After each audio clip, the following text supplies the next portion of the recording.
Дошли сте на Витоша, искате да се насладите на прекрасна гледка към София. Място тук е паркинга пред телевизионната кула. До него се стига по асфалтов път. От Бояна нагоре по Витоша, на местността Дендрариума се завива вляво и пътя ви води тук. Естествено ще го познаете по телевизионната кула това място. То е сравнително разпознаваемо. Никакъв не ви е проблема да дойдете.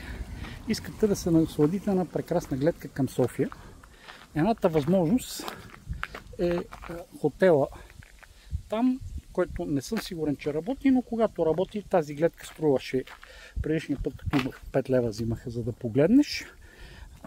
И другото е, трябва да влезете вътре и да хапнете нещо. Безспорно гледката на хотела е прекрасна, но в момента искам да ви покажа едно място, което се знае основно от опитни планинари и не всички го знаят. Всъщност това са две места. Едното, което се знае от повечето хора, които идват тук да си направят селфи.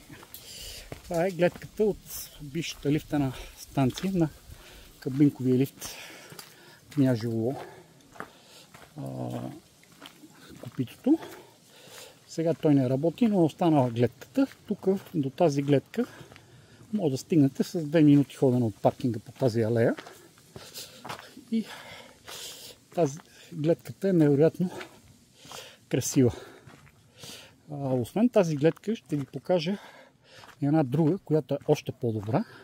И тази гледка, втората, се знае, може би 5% от хората, които идват тук, знаят, че въобще съществува.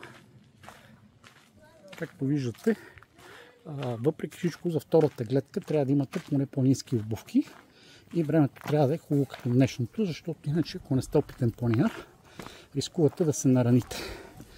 Доста не е нещо сложно, но въпреки всичко си има някакъв такъв елемент на риск. Ето това е гледката от самата кола. Тук е много интересно. Много хора идват, но нещо, което е такова, че има дървета, които пречат на, как да се изразят, тъй наречената 360 градусова панорама. Или в случая 180, тъй като все пак планината е зад гърба ни и не може да това. Затова слизаме ето по тази пътечка. Разстоянието е 50 метра, но въпреки всичко трябва да сме внимателни, защото е доста стръмно. Мисъл, ходи се от 5 минути. Ето тук. И се внимава, защото има на места, където е доста стръмно. Все пак не е нещо супер тегаво, така да го нарека, но са си 5 минути. Това е пътеката, която свързва кулата с Княжево. Тя е доста стръмна, ако продължите по нея ще стигнете до Княжево, но не това е нещо, което искам да ви покажа в момента. Така, ето тук се вижда, има един малко по-тегав участък, но малко от малко, ако имате способности, не ви пречи нищо да го преодолеете. И след това нещо има още едно стъпало и се спускате. Както гледам, до тук съм с разговорите, въведението и всичко. 4 минути на видеото. Продължават още мъничко надолу. Вече пътеката почти се нормализира. Вървите по нея напълно. Все пак внимавате, защото, както виждате, аз се хлъзгам.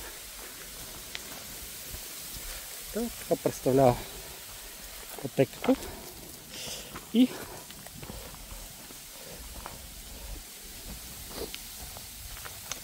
тя води до ето тази гледка, която ще я кажа, че е 360 градуса. Не е 360, но определено е по-голяма и от 180 градуса. Ето е гледката. Тук се вижда ъгъла ви на гледане е много по-широк. Разбира се, ако искате да впечатлите партньора си, го дадете тук. Всичко е много впечатляващо. Все пак имайте предвид, че и партньора ви трябва да е с поне маратонки, за да дойдете до тук и да не е дъждовно времето, защото може да се хлъзнете. Но, идвайки тук, мястото си заслужава. И отстоянието от телевизионната кула с разговора, с въведението, с всичко, което един вид изговорих, е 6 минути точно до момента. Просто е прекрасно. Вижда се цяла София, вижда се в ден като днешния Стара планина и Люлин планина.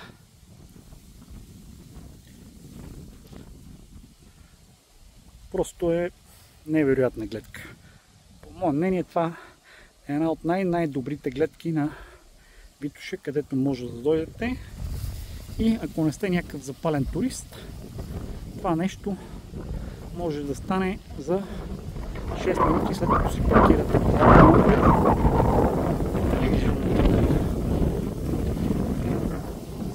Това е мястото. Ето и кулата горе.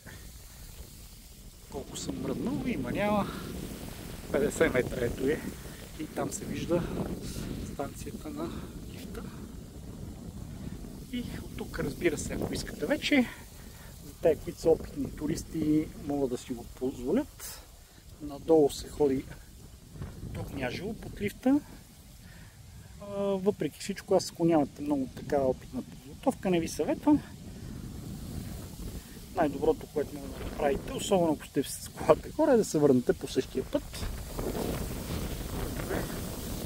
Сега ще се види по-добре от тук колко му е трудността. Но в обща линия за едни 2 до 3 минути ще се върна пак горе.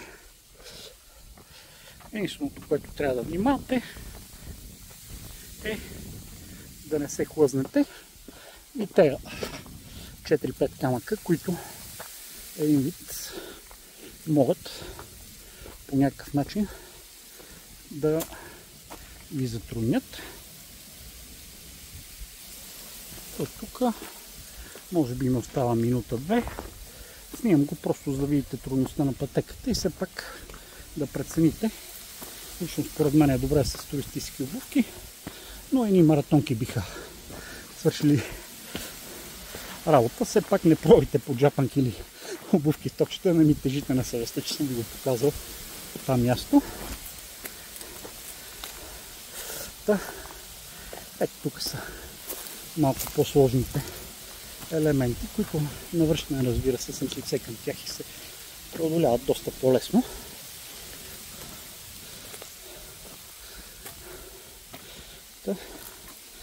Това е най-вече след ето това е нещо, което леко ме изтормози на идване. И от тук нагоре вече е работата лесна.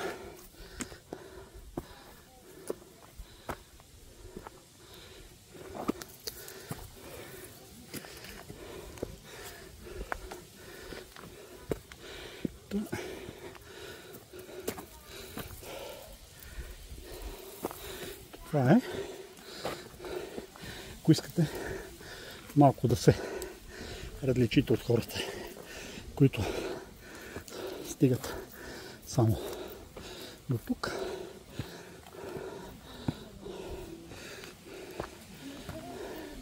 използвайте тази